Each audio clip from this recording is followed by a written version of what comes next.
Hey book baddies, I hope you're having a great day, week, weekend, whenever you're getting around to watching this. If you've seen one of my videos in the past, welcome back. If you're new, welcome. My name is Hides or Heidi. This is my channel all around book related content. And today we are going to be discussing what I view as the worst books that I read in 2024. So, go ahead, as usual, get yourself your drink of choice. Tea, coffee, hot cocoa. I have a cup of tea. Look at this fantastic mug that one of my friends got me for Christmas. Super cute. She's super cute. Also, look at my cute new hat. Oh, I know. She's so cute. Onyx Storm came out yesterday. I have not finished her yet. She's been a great time so far. If you're reading it, I hope you're having a great time. We're not talking about that book today, though. So, with that being said, let's work on this list. Before we get into the list, though, I do want to put in the caveat that books are subjective. Everybody's opinion about a book is going to be different. Everybody's going to take different things out of a book. So if there are things that I hate on here that you loved, perfectly acceptable. Perfectly fine. These books did not work for me. I will explain why they did not work for me. But if you enjoyed them, I love that you enjoyed them. I love that you got that experience out of them. So I never want anybody to ever feel bad or feel any type of way about being like, oh, like, this person didn't like these books, so like maybe I shouldn't like these books or anything like that. So never feel bad about the books you enjoy. Because again, reading is very subjective. So just wanted to throw that out there before we got into this.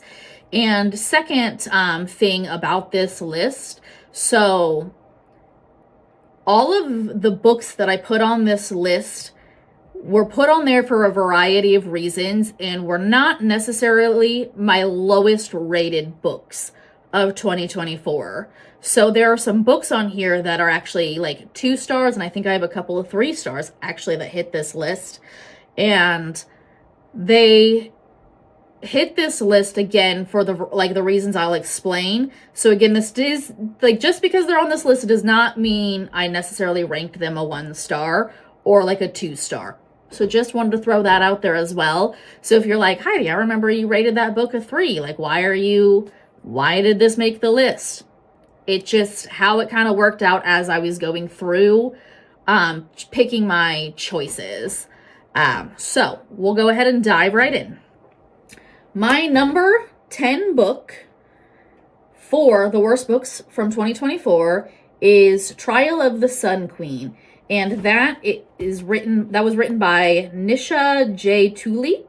And in this book, we are following Lore. And so she is in a prison, if I remember correctly, at the beginning of this book. And she basically gets kidnapped and taken to a different kingdom. And she is put through the Sun Queen trial. In this particular kingdom, to be the queen, you have to go through these trials for some odd reason. I don't know why. It didn't make a lot of sense. That's how they picked a queen. But whatever. I felt like this book had no, like, new ideas or, like, original thoughts. But I do remember, like, when I first started the book, I really enjoyed it and I really liked Lore. But as, like, the book continued, I was like, she's getting really annoying, and like the other characters that you meet, one, either are unmemorable. Like, I'm just like, I don't remember anything about you. I don't remember your name. I don't care. I don't care about you. I don't care about your name. And I just felt like there was nothing interesting that happened in this book or like anything that was like wildly memorable. So it just didn't work for me. I will not be continuing this series because I know it's at least a trilogy. I don't know if it's further than a trilogy, but it was a no for me, personally. So, that is Trial of the Sun Queen, and that is my number 10 worst book for 2024. So, going to my number 9 ranked book for 2024 is Monstrilio. So I know that this is a very popular book, and when I came across this was basically described to me as almost like a modern day Frankenstein, and that this was a very emotional book, and that, you know, it talked about like grief and experiencing grief, and experiencing child loss in this book, because there is a set of parents, and they wind up, their son winds up passing away literally like the first like less than 10 pages. So like this is like square one. And this book for me just didn't really work. So the book is in 4 like points of view, and it's like sectioned. So you get like this section of the book is like the mother's point of view. This section is like a friend of the family, then the father's point of view, and then like Monstrilio's point of view. So in this book, after, I think the son's name is Santiago, after he winds up passing away, the mother decides to cut out a piece of his lung. And she like takes the lung, and then she starts feeding the lung. And then that piece of lung starts growing into like Monstrilio. And I did not get emotionally attached to any of these characters. I didn't understand the second point of view, like the purpose of the second point of view, because that is like a friend of the family. It just felt unnecessary to an extent. And then you get to Monstrilio's point of view at the end, and there is some things that happen in that point of view that are a little darker. It's some darker things happening, and I didn't feel like they were necessary to the storyline in any capacity. So I did not understand everybody's love for this book personally. I didn't get any connection to the characters, and I didn't feel like the grieving process like I anticipated when going into this, because a lot of people said that, like, again, talking about grief and like child loss was like a big thing in this, which I mean it is, but I don't know, this just personally, it didn't work for me. So Monstrilio was my number 9. Again, if you loved this, I'm glad you loved it. It just didn't work for me personally. Let me get a little drink here. Okay, so my number 8 book is How to End a Love Story. And this was another fairly popular book that came out last year. It is a romance. And in this book, we are following Helen and Grant.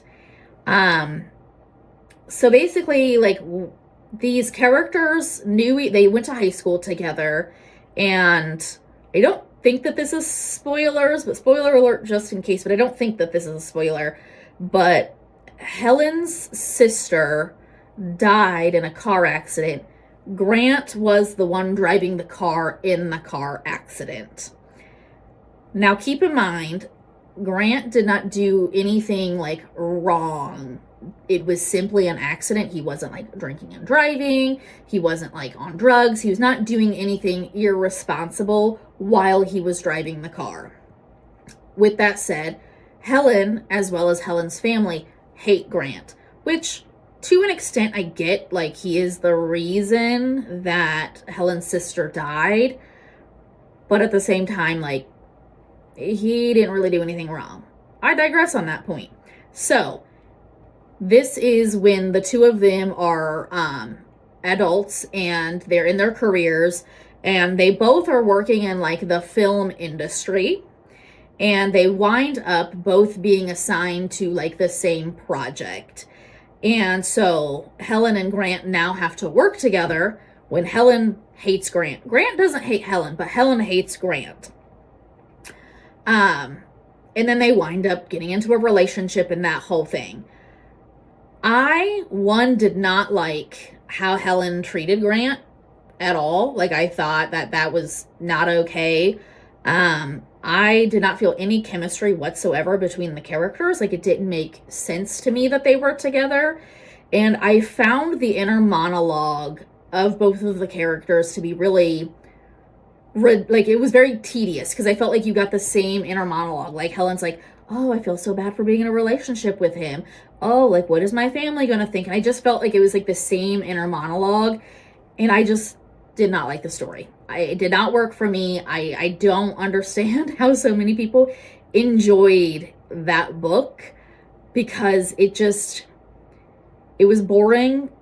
The characters had no chemistry, and it didn't work for me. So again, glad if you loved it. Did not love it myself. So it was a no for me. So that is How to End a Love Story. So my number 7 book is Bunny by Mona Awad. And in this story, you're following Samantha, who is a student at a like prestigious school. She's in college, or she's either in undergrad or graduate school. I don't remember which one, but she's in this like very like privileged, like very like high-end academia, like school, kind of like a Harvard Yale situation. But she's a scholarship student. And there's this group on the campus called the Bunnies, and they're almost like I don't want to say like a secret cult, but that's kind of the vibe that you're going for. And Samantha is basically asked to join the Bunnies. And I thought that the book was kind of a hot mess. Like half the time you're like, what is happening here? Which was kind of the point. You weren't supposed to know what was happening, but there was never a click for me where I was like, oh, like this makes sense, or oh, like now I understand. And like the concept of Bunny is basically like making fun of like higher education, and like, you know, like privileged people in higher education, and like pretentious like people in higher education who think that they're like, you know, like better than other people and all of that. But I just never got that from the story. I just was not a fan of the book. I don't feel like what she was going for was conveyed well in the story personally. And I feel like after reading it, because I try to go into a lot of books like kind of blind, and a lot of people are like, oh, like how did you not know? And like, this is what this meant. And I'm like, yeah, but you only know that's what she was going for, and only understood what she was going for after she basically told you what the book is about, or what it's supposed to be about. So Bunny didn't work for me. Again, I know a lot of people love that book. I don't know. It fell flat for me personally. So sorry, but Bunny, it was a no for me. So it got the number 7 worst book of 2024. Sorry, not sorry. Moving on. So I feel like this is going to be a very controversial book to put on here. But my number 6 is actually The Midnight Library, which is a beloved book by many, many people. Like, this book has won awards. This book has sold, like, I think over, like, quite a few million copies. And people love this book. It's a no for me. So, in this story, you're following Nora, and she just isn't happy with life. Like life is not what she thought it was going to be. She's just not really happy with how life is going. And she winds up, I don't remember how, but she winds up in what is called the Midnight Library. And basically the Midnight Library is a library of books. And each book in the library is all of the possible lives that you could have had if you had taken, you know, this decision or that decision in your life. So in this book, Nora basically like goes through different, you know, like ways her life could have turned out. And she realized, you know, at the end she realizes like, oh, like my life isn't that bad because of this, that, and the other. And I feel, to me, this book at the end kind of felt like, if you change your perspective on your outcoming perspective on life, you won't be depressed anymore. And I just feel that's not a message we should be giving people. Again, other people have read this and did not get that message, but to me, it just came off as very much like, you won't be depressed if you get a better outlook in life. And so this book didn't work for me. I did not appreciate like the message I got out of the book. And I talked to other people and they felt the same way about this. So I know that I'm not 100% alone in this feeling about this book, but this just didn't work for me. And I don't feel like this is a book I would recommend to people, because I wouldn't want to give them like the message. Like if you're going through like mental health issues, depression, anxiety, etc., etc., etc., I don't think just basically saying, hey, like if you change your perspective, things are going to get better. Like sometimes you need therapy, like sometimes you need, medication. Like there's things that sometimes you need when you're going through like mental health issues, that change perspective is not going to do anything for you. So for me, I just didn't like the message I personally got from this book. So, sorry, The Midnight Library hit my number 6 worst book of 2024. So, moving on to my number 5 book for 2024, and that is Unbound, A Woman's Guide to Power.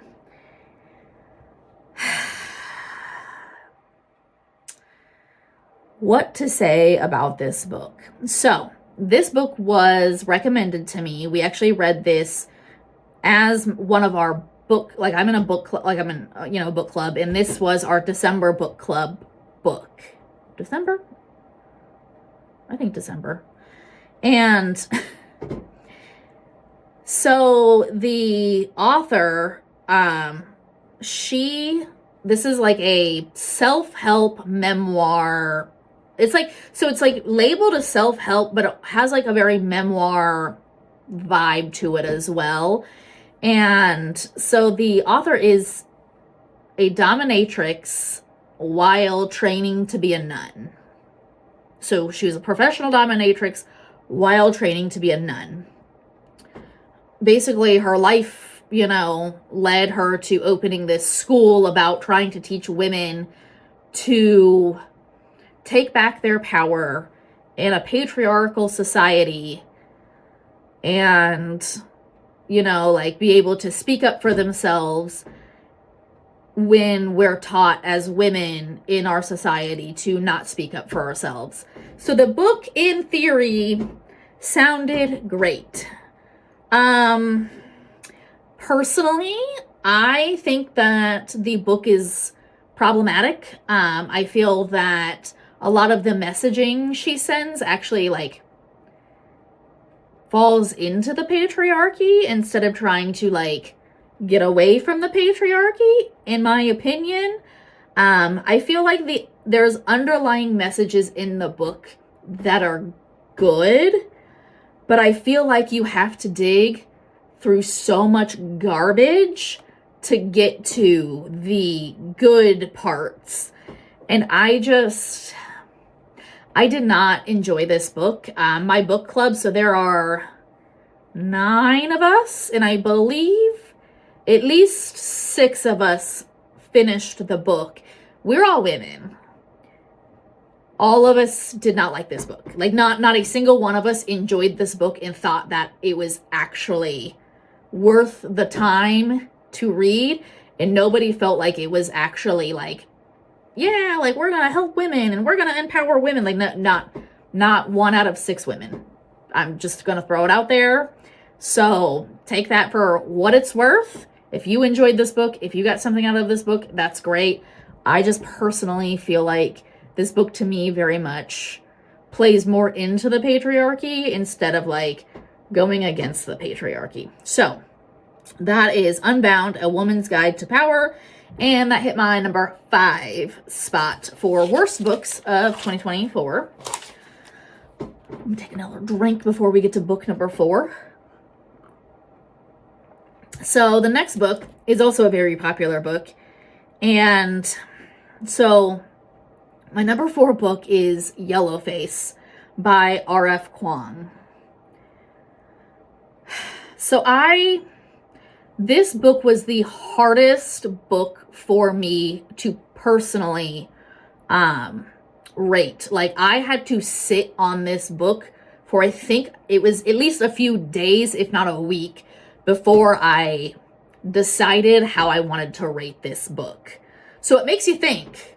I'm going to have spoilers in this particular section of the video. So if you want to read Yellowface, but you don't want spoilers, move to number 3. Move on, because my explanation of why I rated this book and why this hit this part, this high on the list, is going to have spoilers. So spoilers ahead, move on. You've been warned. So if you are at this point in this section of the video and you don't want spoilers for Yellowface and you're still here, well, you did this to yourself. So with that being said, so in Yellowface, we are following Jane Hayward, and Athena Lynn. So both Jane, I can't read my own handwriting, and Athena are writers. And Athena is an Asian writer who she got her debut book and she just blew up. Out the gate, girl is just cranking out books. People love her. Just love her work, all of that. Miss Jane is a white author, and she kind of flopped. She had her debut novel, and she flopped. And Jane is a bad person. Let's just state that Jane is a bad person. So basically, at the beginning of this book, Jane and Athena are hanging out at Athena's house. Athena winds up choking on something, some sort of food item, and she dies. So Athena, I think chapter 1, 2, she gone. And Jane is at Athena's house, and Athena has been working on a manuscript. Well, Jane goes into her office and it's oh, here's this manuscript, because for some reason Athena is pretentious and has to write her manuscript on a typewriter. I don't know. I think some sort of pretentious something. Athena sounded terrible too, but I digress.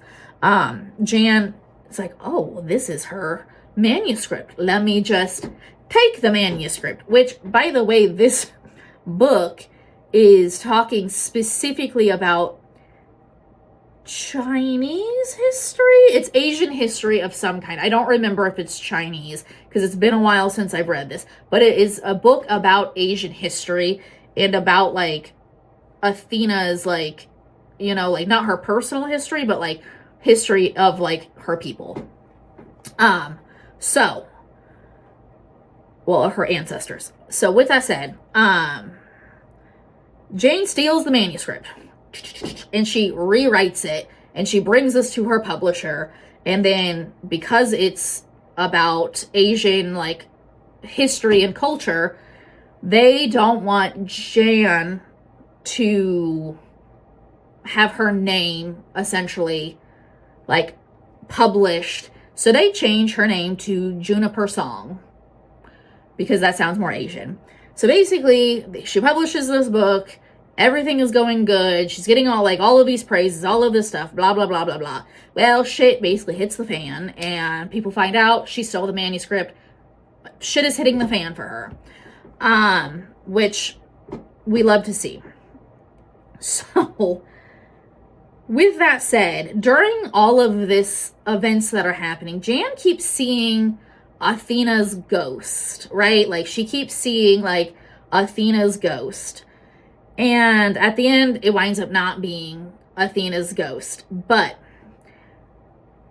the reason I didn't like this book, personally, is I feel with the element of Athena's ghost, it's almost, to me, giving an excuse for her behavior because she sounds like she's having like a mental breakdown. Like homegirl sounds like she's going just absolutely like insane. Like homegirl just like losing her mind. So I just feel like I just didn't like how Jan to me almost had an out for her behavior because she was mentally unstable. That's not how it's like written in the book. That's just kind of how I perceived it in a way. So this could just be me. This might be just a moment of this is a Heidi thing and not an actual book thing. But I don't know. I just really struggled with this book. I feel like the concept was there. I just feel like the execution for me was a miss. It was a struggle for me though, because I liked reading the book, but it just, I don't know. The book was a miss for me as a whole after a lot of like thought and after a lot of like, just like diving into the book. And I just felt like her mental instability felt like it was an out to her shitty behavior, is basically being like a racist lady who stole somebody else's work. So again, just might be my personal views on the whole thing. You might be like, Heidi, you're losing it. Maybe you're not mentally stable. We don't know. But so that's Yellowface. That hit number 4 for me on the worst books of 2024. So moving on to book number 3. So my third worst book of 2024 is My Dark Vanessa. And content warning, this is discussing very heavy topics.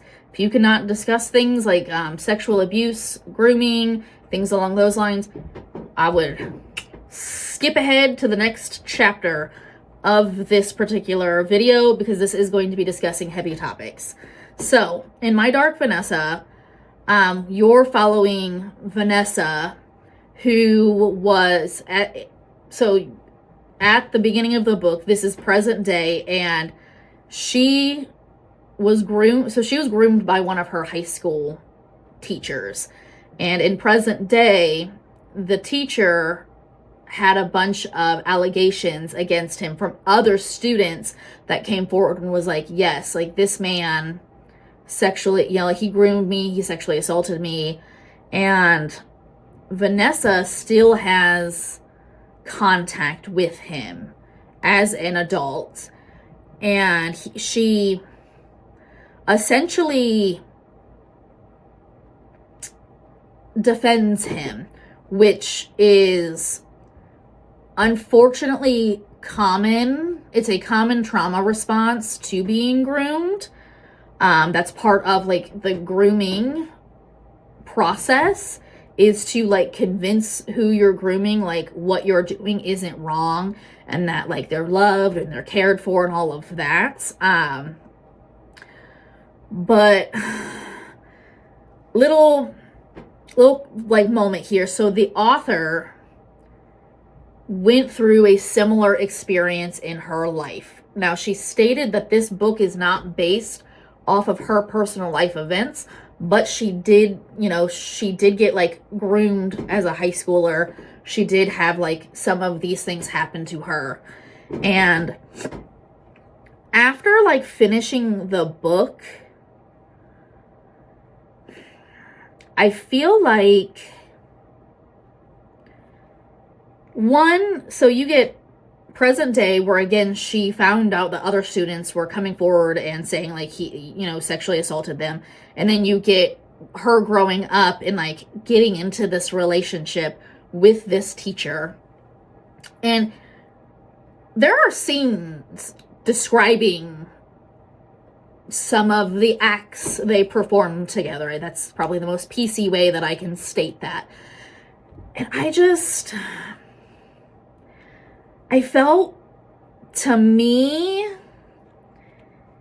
I just felt it was unnecessary to add that. Like, you can infer things without having to get descriptive with things. And I'm not saying that these things don't happen, but I don't know if that felt like a necessity for the book.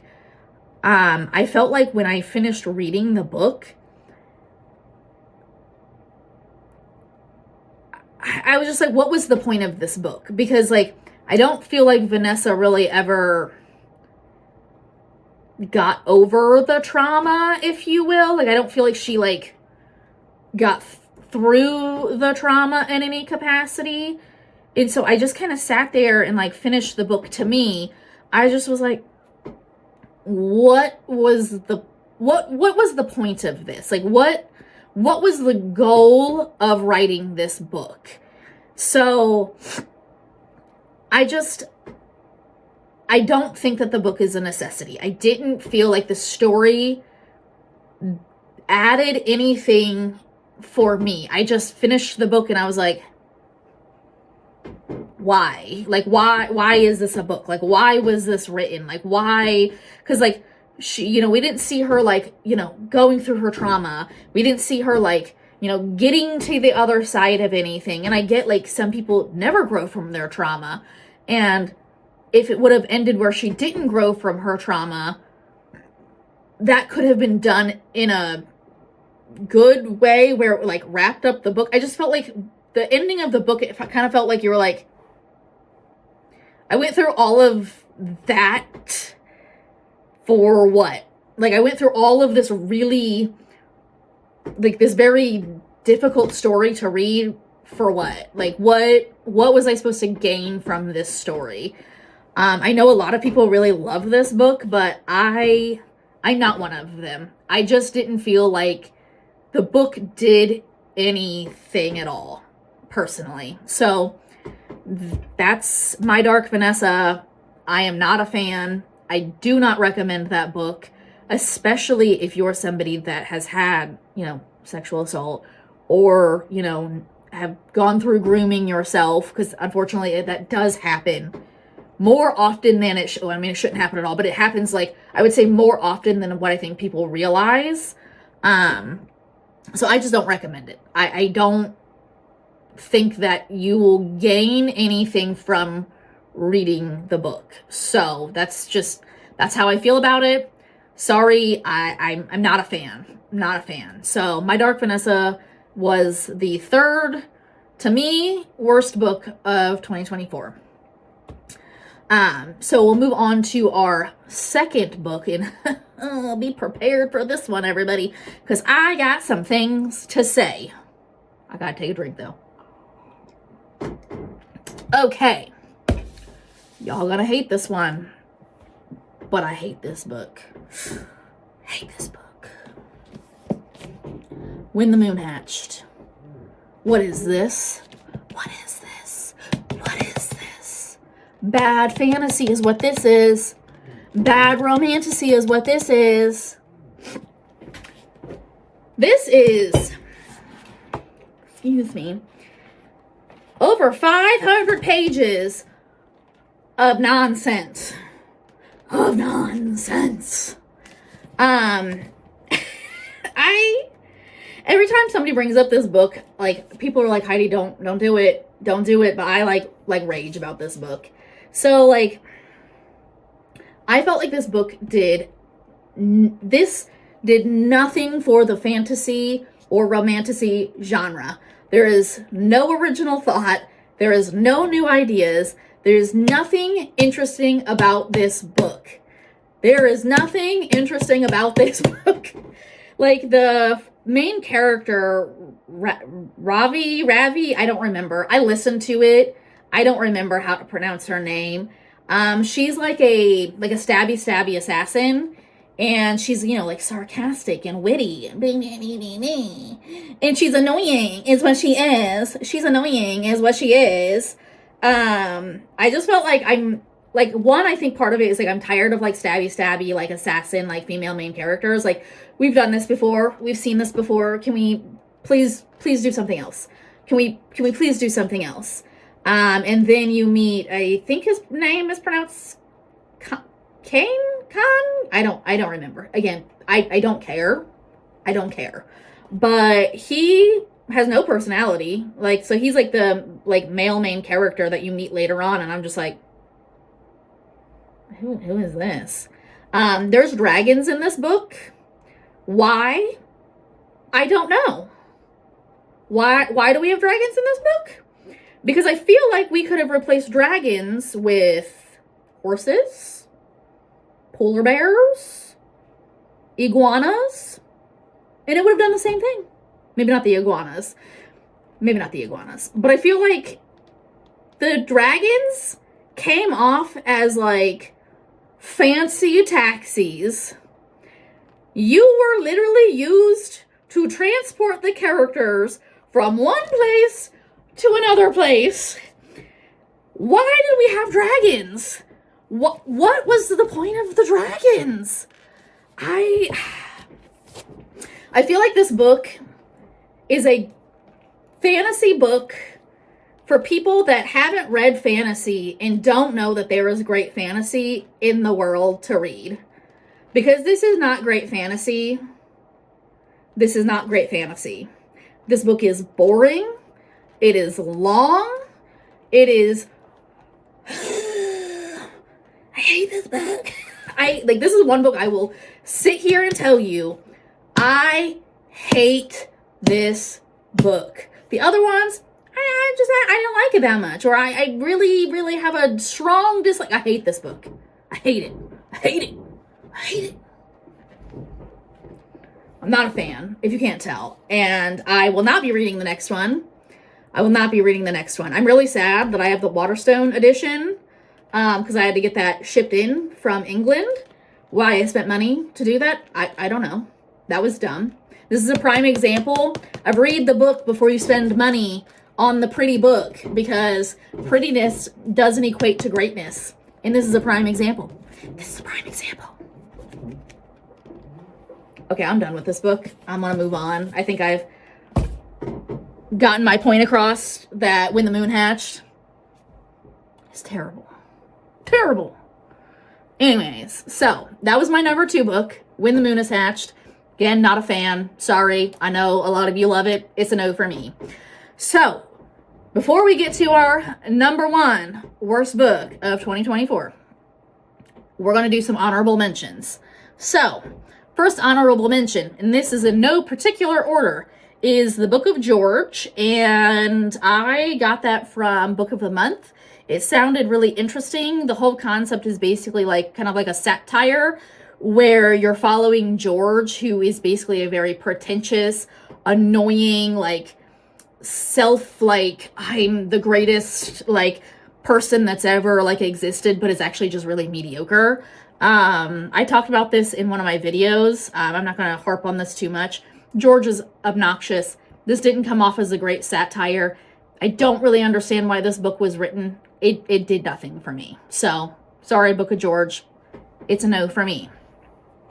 The next book on my unhonorable mentions is A Prison of Ink and Ice, and this is a novella in I think it's the Wicked Darlings, I think that's what it is, series, which I thoroughly enjoyed the Wicked Darlings series. I really like a lot of the characters. It just worked for me, and it's a little smutty. I don't read a lot of smutty, but this one worked because there's actually plot. There's actually plot with it, which we love. This one, I just thought was unnecessary. It follows my 2 least favorite characters in the series, and it just felt unneeded and pointless, and it was boring, and I just wanted it to be over. So, sorry, it's a no for me. And you can read that series without reading this novella. The novella does nothing to the storyline, just to let you know. Like, you can completely skip this if you want to. Do you? So, that was the Prison of Ink and Ice. My next honorable mention is Ash Princess, which is the first book in a series. Don't ask me what series it is because I can't remember. I didn't like this. I thought that the main character, Theodosia, which she said 5,000 times, was really annoying. She had no backbone. Like, she literally let like life happen to her. I didn't feel like this is another fantasy like series where I was like, you've added nothing to the fantasy genre. Like there was nothing interesting or new about this book, so it was just a no for me. So you can definitely skip on this one. So that's Ash Princess. The next unhonorable mention is also going to upset a lot of people. And that is The Serpent and the Wings of Night by Carissa Broadbent, which I've determined Carissa Broadbent is not an author for me. Her work just doesn't work for me, and that's okay. But I read this. I actually liked the book. I liked the characters. I liked the chemistry between the characters. I was having a great time reading this book until we got to the end. And then we got a massive plot hole that nobody's talking about. Nobody is talking about it. I was like, we're gonna ignore that plot hole. We're just ignoring the glaring plot hole. I could not get past the glaring plot hole. I just couldn't do it. I just couldn't. I'm not going to tell you what it is because it's going to give you a spoiler. And I also hate how she wrapped up the relationship at the end of the book. It just was like, the massive plot hole was like, what are we doing? And then on top of the massive plot hole, she literally sat here and like ruined the relationship between these characters to me in a way that I was like, unforgivable. It's unforgivable. And I could have done one or the other. Like, I could have maybe forgiven the massive plot hole, or I could have maybe forgiven, like, how you wrapped up this relationship, but I couldn't forgive both of them. So I'm sorry. I enjoyed the book until the end, and it was just a no for me. It's a no for me. So, The Serpent and the Wings of Night, it's a boo. Okay, so my last unhonorable mention is going to be another very popular book that is going to upset a lot of people, and I didn't hate the book. This is going to be another one of my 3 stars. What was this? What was this? What was this?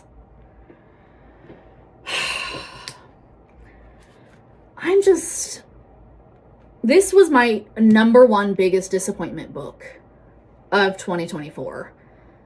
I didn't hate the story, but I didn't love the story. And I don't understand how Miss Sarah J. Maas, you built so many good things into this story, and you did nothing with them. We did nothing. All of this buildup, all of this stuff that we were building up, we were getting little nuggets. We were getting all of these little pieces that was like, whew, we were all gonna come together. It was all gonna come together. It didn't. It didn't. I felt like this was lazy. Like, I felt like this book was lazy. And I am so disappointed in this book. I'm so disappointed in it. I just don't understand how how is this the book we got? How is this it? And I'm not going to give you a lot because this is the 3rd book in a series. I'm not going to give you like a ton of detail because I don't want to spoil anything if you have not read this book and you plan on reading this book, but biggest disappointment. So this got my unhonorable mentions. This was a 3-star for me because I did enjoy the book, but boy, was she a absolute disappointment. Absolute disappointment. So again, enough about that. I digress. Anyways, so we are finally here at our number 1 worst book of 2024, which is also going to upset a lot of people because that's just what I'm here to do today, is upset a lot of people with my questionable opinions. But my number 1 worst book for 2024, I'm sorry to tell everybody, is Butcher and Blackbird. What is that book? How does that book How does that book have over a 4-star average on Goodreads? How? How did that get published? How did that get published? How did we... All I'm saying is, from what I understand, if you listen to the book, it was an enjoyable time. I read the book on my Kindle. If you want to have a good time with this book, don't read it. Don't read it. Listen to it. Because I feel like I've listened to it, this might not have been my number one. Because the way we write and the way we speak they're not the same. So, in this book, we're following Salone and Rowan, and they are serial killers that kill serial killers. And this is considered a rom-com dark romance. Not really sure where the rom-com comes in because it's not funny. That's the com part of rom-com. Comedy. It's not funny. This is a bad book. But I don't think an editor edited the book. Like, I don't think somebody, like, proofread the book. Because some of the sentences... And I'm dyslexic. I am not the grammar queen. I am going to be the absolute first person to forgive you for grammatical errors. Because again, we are the grammatical typo queen. All day, every day. But what in the hell was this book?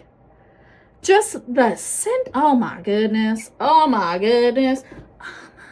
Oh, it was bad. Like, it was bad. Like, the concept of this book was so interesting, and I was so excited to read it. And one of my, like, very, very good friends just was raving about this book. Just loved this book. 5 stars. She just adores this book. I read this book, and I ripped this book to pieces. I felt a little bad about it, I'll be honest with you. I was like, man, you love this book, and I finished this book out of spite. I finished it out of spite so that I could be like, I did read this book and it's trash. I said what I said. So it did not work for me. It was not funny. It was gross to be gross. And it wasn't even like that gross. Like, for like a dark romance, it wasn't even like that dark. And I was just kind of like, what are we doing? What is this? I hated this. I did not understand, like, how everyone's like, Rowan is so romantic. We love Rowan. Why? They were like, Rowan and Salone's relationship, like, did not make sense. Like, all of a sudden, like, they're, like, going off having a competition killing serial killers, and then, like, they're in love? Where did that happen? So, sorry, Butcher and Blackbird, you got my number one spot. It was not good. It was not well written. There's no chemistry between the characters. I feel like a lot of it was just like, oh, like, I'm gonna throw extreme things in here to, like, wow audiences who've obviously never read dark romance. And it just didn't work for me. It was a no for me. So, sorry. She is what she is. So, that was my bottom 10 worst books of 2024. I'd be curious to know how everybody feels about my opinions, because I know I definitely harped on some pretty popular books that just did not work for me. They just did not work for me. So I hope you enjoyed the content. I hope I didn't hurt your feelings too much. If you do make comments below disagreeing, please just be polite about it. Don't start arguments. We're allowed to have differences of opinions, but I hope that you like the content. I hope to see you in the next video. Love you guys. Bye!